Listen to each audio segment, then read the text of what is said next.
लोग अच्छे होंगे और आज हम लोग कुछ हिस्टोरिकल वार के बारे में चर्चा करेंगे जो कि एग्जाम की दृष्टि से बहुत ही महत्वपूर्ण है। ठीक है, जैसे फर्स्ट एंग्लो मैसूर वार की बात करें तो ये कब हुआ था? 1767 से लेकर के 69 तक हुआ था। और किन के बीच में हुआ था? तो ये चीज जरूर याद रखना है कि फर्स्ट एंग्लो मैसूर वार कब हुआ था? 1767 से 69 तक चला था। ठीक है, ये चला था सुल्तान ऑफ मैसूर और ईस्ट इंडिया कंपनी के बीच में। ठीक है, उसके बाद हम लोग देखते हैं सेकेंड एंग्लो मैसूर वार का। ठीक है, ये कब चला था? 1780 से 84 तक। ठीक है, और ये किन के बीच में हुए थे युद्ध? सेकेंड एंग्लो मैसूर वार। ठीक है, ये हुआ था किंगडम ऑफ मैसूर और ब्रिटिश ईस्ट इंडिया के बीच में। ठीक है, याद रखेंगे ये लोग ताकि एग्जाम की दृष्टि से बहुत ही महत्वपूर्ण है। कोई भी कंपटीशन वाला एग्जाम हो उसमें क्वेश्चन आएंगे ही आएंगे एक number.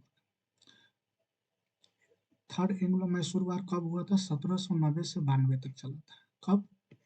1790 to 92, third Anglo Mysore वार। ठीक है, तो इस प्रकार से हम लोग याद रखेंगे। और एक इनके बीच हुआ था the third Anglo Mysore war was a conflict in south India between, देखिए यहाँ पर ये हुआ था साउथ इंडिया और किंगडम ऑफ मैसूर के बीच में। ठीक है, यानी मैसूर का राजा और साउथ इंडिया के बीच में हुआ था थर्ड वर्ल्ड वॉर।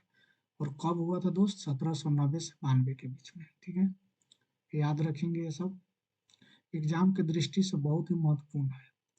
और देखिए ये देखिएगा थोड़ा सा यहाँ पर फर्स्ट एंग्लो अफगान वार की बात हो रही है। ठीक है ना, ये कब हुआ था?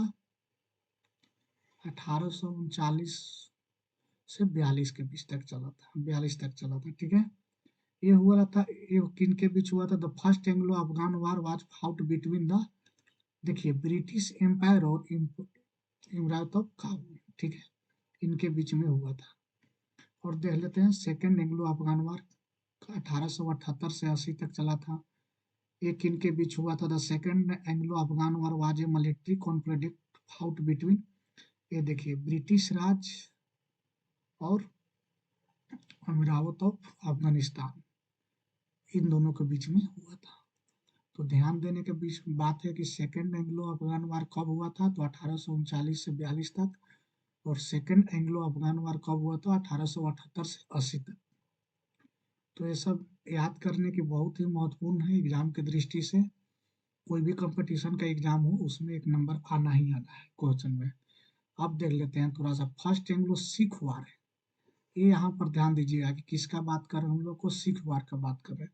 ये 1845 से 46 तक चला था, यानी एक साल की ड्यूरेशन था इनका। ठीक है,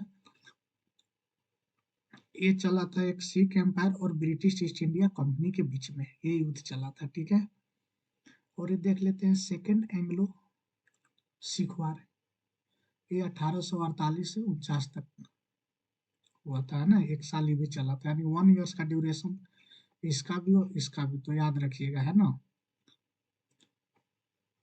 ये सिख एम्पायर और ईस्ट इंडिया कंपनी के बीच में हुआ था।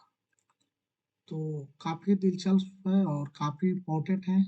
सभी युद्ध को याद रखना है जितने भी वार हुए हैं, ताकि एक नंबर को एग्जाम में पूछेगा ही पूछेगा। ये सब तो पूछ भी चुका है काफी एग्जाम में, मैंने देखा है। आरआरबी हो गया, रेलवे हो गया, एनटीपीसी हो गया, बहुत सारे एग्जाम में क्वेश्चन पूछते हैं।